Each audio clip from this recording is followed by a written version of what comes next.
আমার মাকে কখনো মুখ ফুটে বলিনি। টিফিনের পয়সা বাঁচিয়ে কখনো কখনো কিনে আনতাম কমলা লেবু। শুয়ে শুয়ে মার চোখ জলে ভরে উঠত। আমার ভালোবাসার কথা মাকে কখনো আমি মুখ ফুটে বলতে পারিনি।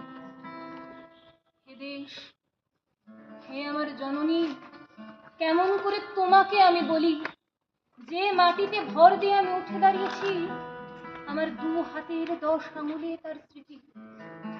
আমি যা কিছু স্পর্শ করি সেখানেই হে জননী তুমি। আমার হৃদয় বিনা তোমারই হাতে বাজে। হে জননী, আমরা ভয় পাইনি। যারা তোমার মাটিতে নিষ্ঠুর থাবা বাড়িয়েছে, আমরা তাদের ঘাড় ধরে সীমান্ত পার করে দেব। আমরা জীবনকে নিজের মতো করে সাজাচ্ছিলাম, আমরা সাজাতে থাকব। হে জননী, আমরা ভয় পাইনি। যজ্ঞে বিঘ্ন ঘটেছে বলেই আমরা বিরক্ত। মুখ বন্ধ করে অক্লান্ত হাতে হে জননী আমরা ভালোবাসার